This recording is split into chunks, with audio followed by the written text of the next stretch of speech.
I hope you're ready to kick off 2023 with a big bang. Elon Musk teases the Fauci Files will be released this week on Twitter, saying it's going to be 2023 and ain't going to be boring.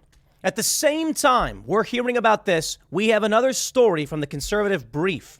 Judge orders Biden administration to hand over communications with tech companies. Oh boy.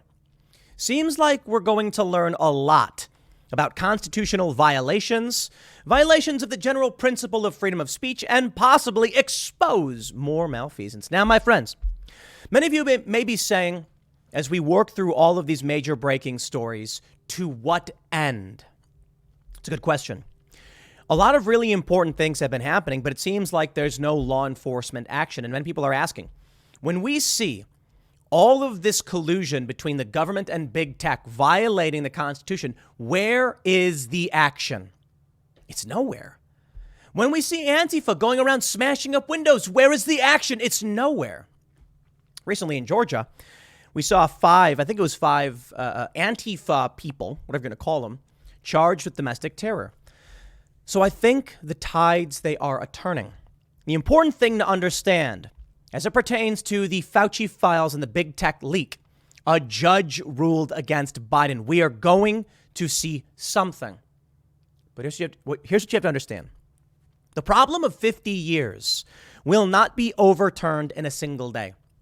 Before we took off for our Christmas New Year's break, we were on stage at Turning Point USA, and I'm hanging out. We got Luke Rudkowski and Crossan, we got James Lindsay, we got Charlie Kirk, we got Steve Bannon. And Bannon said, this is an important one, in the span of only a couple of years, I think it was Bannon, in the span of only a couple of years, we have exposed so much of this system. Which brings me to talk of big tech, Fauci Files, the stories about blood clots and what that all means. Many people in the audience expressed that they did not get the vaccine. I think it's all interesting. And we'll get into this stuff because the Fauci Files, there's a lot to do with what's going on with fact checkers and the science. That's Fauci, right? And I find it all to be particularly interesting that so many people have broken through the veil and are no longer following the establishment corporate narrative. Here's what you need to understand about what we're witnessing. I will start with a major white pill for all of you for 2023. Elon Musk's purchase of Twitter and the release of this information is shattering the machine in a way we've not seen in 100 years or longer. With the start of the big corporate press going back, 130, 140 years maybe? The emergence of these newspapers as an institution of control and manipulation. People lived under the boot of the narrative. Journalists wouldn't report things that were too offensive to the government and the machine, and thus it solidified. What does it mean? And it says journalism then, and it shows a guy standing in front of a crowd yelling at a man at a podium. It says journalism now. The man in front of the crowd is standing with the politician, the man at the podium, and yelling at the crowd. Because of the internet, we've shattered our way through. Because of Elon Musk's move and the release of so many of these documents, we can now see the collusion is right before our eyes. And that's thanks to Elon. For all his faults, all his goofy tweets, and all his weird, the weird things he says and believes and does, and the offensive things. I mean, Neuralink, operating factories in China. A lot of people are offended by those things. We get some good out of all of it. What's to come with the Fauci Files? I don't know. But one big story right now that I want to highlight as we talk about the science, the story of blood clots. And I think a lot of people get some things wrong, but I'm just going to approach this from a very surface level place. What is the mainstream media saying about blood clots and vaccines? I can tell you one thing. They're contradicting themselves. So I will assert nothing other than ask your doctor about the basic science. If they can answer these questions for you and you trust them, that's a good doctor. Talk to them about your medical decisions. Be careful of people like Fauci, who's not been practicing. Be careful of people in the media like Rachel Maddow. Be careful of YouTube and their rules, which don't seem to fall in line with actual science. But let's read. Before we get started, head over to timcast.com, become a member to help support our work directly.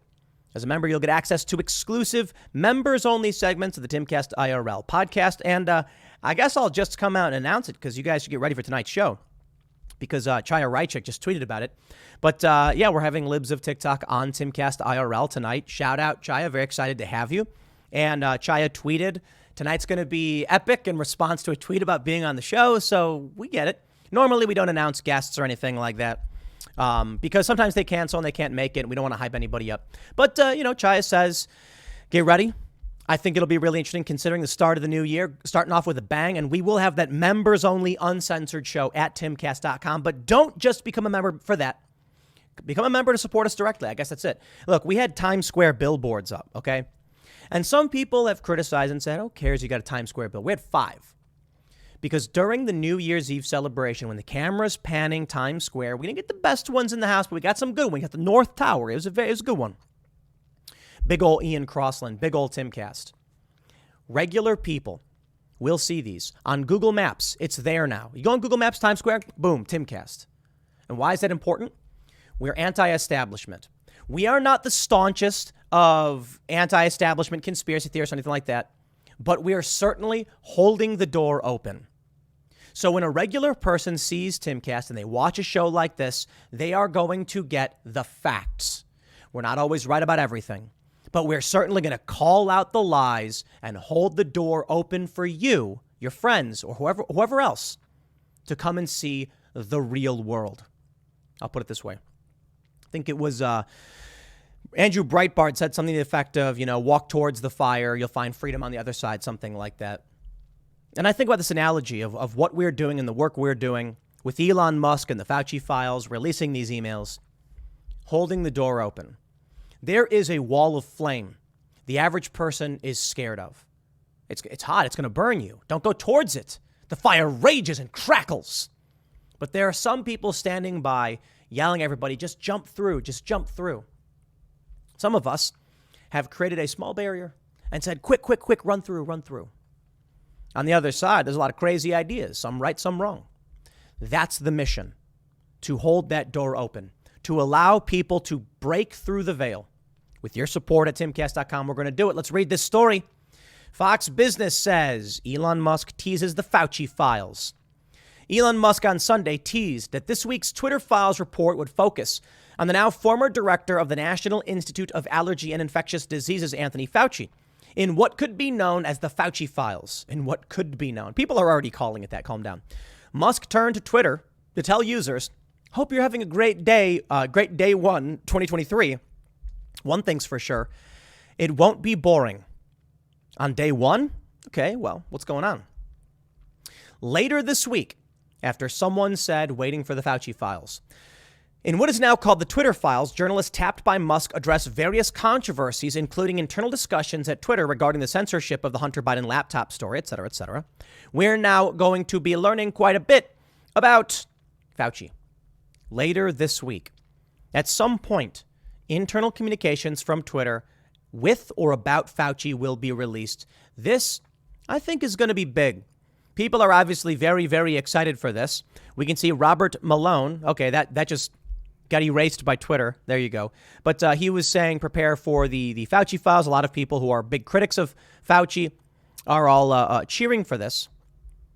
Colin Rugg tweets, Musk, almost no one seems to realize the head of bioethics at NIH, the person who is supposed to make sure that Fauci behaves ethically, is his wife. Very interesting. Very interesting. He says the Fauci Files are going to be fire. Well, ladies and gentlemen, there's more coming here. From the conservative brief, judge orders Biden administration to hand over communications with tech companies. Oh, boy. Here's what we learned. The federal government was doing this wink, wink, nudge, nudge with Twitter, saying, hey, this guy's talking about stuff that violates your policies. Why haven't you banned them? And then, of course, Twitter would come out and be like, you're right. We will ban them. Now, all the pieces are coming together. Alex Berenson, a journalist, critical of the COVID vaccines. He gets told, you will have a certain amount of strikes before we ban you. He says, okay. He then gets banned anyway. Why? Someone, I think it was the Biden administration, someone in the government, reached out to Twitter and said, why is he not banned? And then he was, despite the fact he didn't break any rules. He was supposed to get a certain number of strikes. So he sues, he wins, gets his account back. I'll tell you what happened. The government can claim all day and night that they're just the federal government, the Biden administration. They can claim, we just made a suggestion. But Twitter knows exactly what it means. When the government comes to you and says, hey, why aren't you banning this person? I want you to imagine it this way. Let's say a guy walks up to you on the street. And he's got a big gun. And he says, hey, you got any money on you by chance? He points the gun at you. Not like menacingly, but he just kind of like, holding it in your direction and says, why don't you give me that money? You could give it to me, right? A guy comes up to you holding a knife. Same story. Come on. No one's going to argue that wasn't a mugging. There's a trick that these muggers have tried doing recently, and it works sometimes depending on how they do it. It's a fine line between mugging and begging. Now, begging's legal. Mugging, not so much. So these people realized, they walk up to you and they'll say something like, I'm just trying to do the right thing. So why don't you give me money? Can I have your money? So that way I do the right thing? People give it over. They'll put something in their hand. They'll hold something. They'll look aggressive and they'll say, hey, can I have some money from your wallet right now? And people get scared and they hand it over. Then they go to the cops. And the cops say, what happened? And the guy says, I asked him if I could have some money. I said, hey, man, could I have some money? He said, yeah. How is that a mugging? Because of the implication. When Twitter has the FBI come to them, there's the implication. But worse still, when former FBI agents work at Twitter, they don't need the implication. Because then it's just one big club. Now, in that instance, it's like a bank robber coming in and saying, would you be a dear? And would it be okay if you guys gave me $1,000 right now just from your drawer? Is that okay? Yeah, they're going to be like, no, get out. What are you going to do? Make a threat? What if your buddy gets a job at the bank? Then you go in. Then you go, oh, geez, here's the money. It's called being an accomplice. The government's not supposed to be able to do this. Here's what we're learning now. Check this one out. Big stuff is coming. Conservative Brief reports. A federal judge ordered the Biden administration to hand over communication documents between the federal government and big tech companies. U.S. District Court Judge Terry Doty of the Western District of Louisiana granted the order of discovery sought by Republican Attorneys General Eric Schmitt of Missouri and Jeff Landry of Louisiana. President Joe Biden, members of his administration, and select social media companies must turn over documents and answer questions within the next 30 days during a discovery phase of a lawsuit alleging collusion to suppress freedom of speech, a court ruled. The attorneys general of Louisiana and Missouri filed a lawsuit in May alleging Biden and 8 high-ranking members of his administration and the government colluded with and or coerced social media companies, Meta, Twitter, and YouTube to suppress disfavored speakers' viewpoints and content on social media platforms. Terry Doty, a judge in the U.S. District Court for the Western District of Louisiana, ruled there is good cause for the discovery process and set a timetable including specific deadlines for depositions.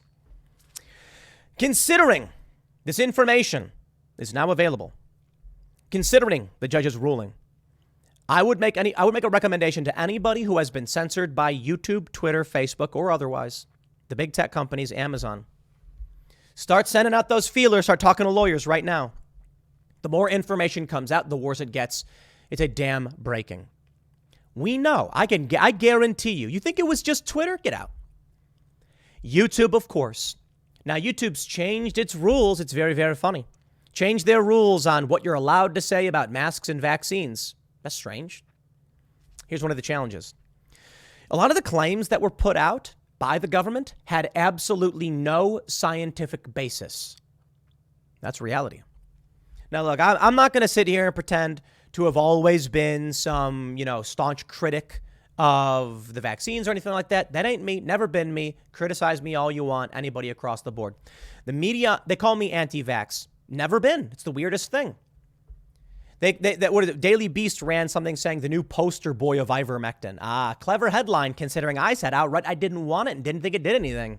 I went on Joe Rogan's show and said, I'm not convinced it actually does anything. And Joe said it was a protease inhibitor. And I'm like, I don't know, man. Look, I'm not a doctor. I'm not going to sit here and just agree with Joe Rogan on ivermectin. It's not going to happen. You got to talk to somebody who knows better. There are good doctors and there are bad doctors, just like there are good carpenters and bad carpenters and good plumbers and bad plumbers. So don't come to me. I don't know. What I can say is right now, the media, they're losing it. There's been a lot going on. Let me pull up this story from December 30th. Let's talk about Pfizer and the vaccines. From USA Today.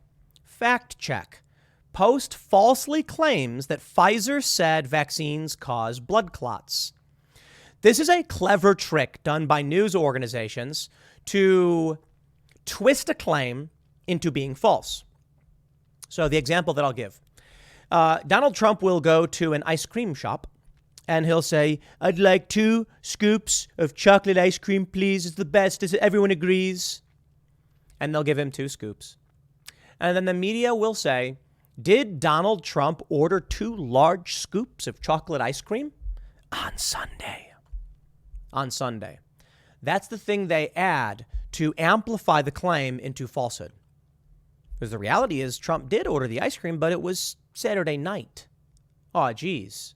Saturday night? Yeah, it was Saturday at 11:55. Not on Sunday.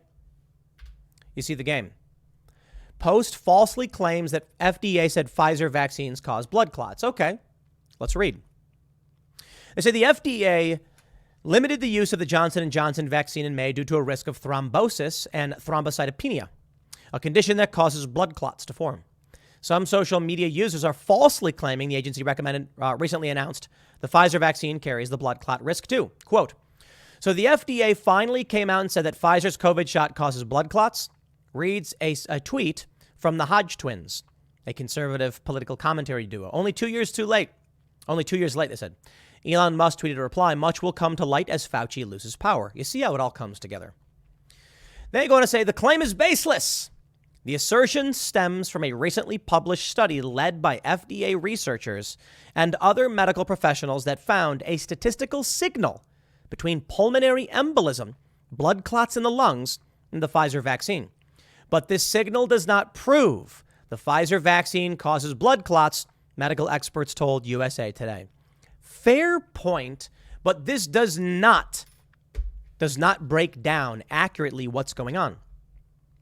Now, the Hodge twins say the FDA, what's the exact quote? The FDA finally came out and said that their COVID shot causes blood clots. All right, let's pull up the direct link. I'm not sure if there's a source in here. We got a source in here. There's the Elon Musk. And there's nothing in this tweet, just 37,000 retweets. Readers added context. They say a recent published literature review on vaccines and blood clots did not find strong evidence to support this claim. However, it did find that occurrence of blood clots in COVID-19 is up to 10 times more common than from the vaccine's injection. You see where we're going? All right, let me break it down for you. I am not going to come out here and claim that vaccines cause blood clots because I don't know. I'm not a doctor. I can immediately point out some absurdities. How about this one? Occurrence of blood clots in COVID-19 is 10 times more common than from the vaccine's injection. Hey, wait a minute. That implies relativity. That implies blood clots from COVID, from vaccine injections, period. Now, hold on there a minute. You see how they phrase this? I find that to be poorly stated. It found that occurrence of blood clots in COVID-19, that's the illness, is 10 times more common than from the vaccines. Okay, hold on there a minute. I'm going to say it again. You see, it's what they're not saying. I mean, they're indirectly saying. Now, this post, I could be wrong, that you're more likely to get blood clots from COVID than you are from the vaccine injection. But that implies that vaccine injection carries a risk of blood clots. Okay. Is that true? That's what they're sort of saying. And that's what I mean. The devil's in the details, right? They go on to say there's no proof. They do claim there is a signal. All right. A signal. What is a signal? What is a signal? They say the claim is baseless. A statistical signal may mean there is a correlation, but they need more research. They say the Pfizer vaccine doesn't cause blood clots, and the December 1st study does not prove otherwise. The study monitored 14 adverse events following COVID-19 vaccinations given to over 30 million people. Wow. Uses data from the Centers for Medicare and Medicaid Services, et cetera, et cetera. They detected a statistical signal between pulmonary embolism and the Pfizer vaccine, but the signal merely shows an association with the vaccine, not any sort of causation. William Petrie, professor of internal medicine and pathology at the University of Virginia, told USA Today in an email. You see, here's what I don't like. What I don't like is that when the outcome is something they don't like, they say it's correlation is not causation. But when it's something they do like, then it is, right? You take a look at the rise of CO2 and global warming, and immediately then to the narrative machine, it is correlation means causation. So the fact that CO2 is rising and temperatures are rising literally means to these people that CO2 is causing the temperature to rise. Okay, fine. If you want to believe that correlation is causation. Then if you see people who are vaccinated have a certain level of blood clots showing a statistical signal, but it doesn't mean it was caused by the vaccine. Okay. No, fair point. It could be that those who get vaccinated are more likely to live in dense urban populations where they're more likely to contract COVID, and COVID is more likely to cause blood clots. I think that's a fair point. I really, really do. I'm not saying I know. I'm not saying, I often tell people, look, man, we saw videos of people before the vaccine was out collapsing in the streets in China. You think that was all fake? I don't think so. I don't think China went around staging propo videos because it made China look really bad. And it fueled other conspiracy theories. No, I think what we've learned is that COVID attacks the respiratory system. People go on ventilators, people pass out, and it causes blood clots. And it's a fair point. I do. But I also think that if you're going to come out and say that people who are unvaccinated are more likely to get in car accidents, then maybe you should entertain the possibility that injecting someone with something can cause a blood clot. The funny thing about the car accidents article you probably saw, it's like people who live in cities are more likely to get vaccinated, and people who live in cities are more likely to get in cars and then more likely to get in accidents as compared to people who live in the middle of nowhere. You see how this works? Correlation is not causation. Fair point. But let me show you some stuff. Here we go. This is from Yale Medicine. The link between J&J's COVID vaccine and blood clots, what you need to know, May 6th. So we know this. Johnson & Johnson, okay? Johnson & Johnson vaccine, they say concern has grown over a small but growing number of cases of a rare but serious blood clotting disorder associated with J&J coronavirus vaccine. Well, all right. Here's another one. COVID vaccines and blood clots, what researchers know so far. Scientists are trying to understand why a small number of people develop a mysterious clotting disorder after receiving a COVID jab. 24 August 2021. Now, come on, man. With headlines like that from nature.com, NewsGuard certified 100 out of 100. I believe they're talking about AstraZeneca. It's very important to point out. Let's see. Let's make sure they're talking about Oxford AstraZeneca. We don't have that one here, I don't think. So, okay, fine. All right. You want to make the argument that the Pfizer vaccine doesn't cause this, but we've got two other vaccines that have reported on causing it. I'm just saying, talk to your doctor. Rogue antibody and mysterious pathogen behind AstraZeneca blood clots, a study. Sure. Here's another, that's from smh.com.au. Here's one from novanhealth.org. I'm not sure what this is. Vaccines and blood clots. COVID clots are a greater concern. Vaccines are your best defense against COVID. This is what they were saying before. They were saying that blood clots are a side effect, but COVID is more likely to cause them. Okay. I mean, that makes sense. It really does. If the vaccines tend to they make your body produce spike protein, and then somehow you can trigger blood clots, stands to reason the COVID virus covered in spike proteins probably does more so. Y'all have seen died suddenly. And many of you probably have. And I said the same thing, man. They're like, it opens with this guy saying, you start seeing these blood clots and all you never see them before. And then you find out they're vaccinated. And I'm like, that doesn't prove the vaccine caused anything. If you want to surmise that to be the case, I will not argue with you. I don't know, but I will just speak logically.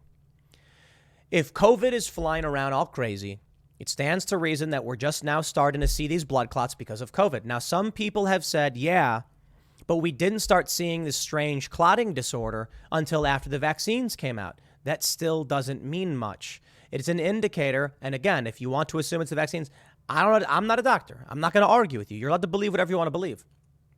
But I will tell you, early on, in the early days of COVID, there was a fear we reported on that there could be a second stage of the virus. It's possible that COVID does cause this rare clotting disorder, but that it takes a long time to manifest in death.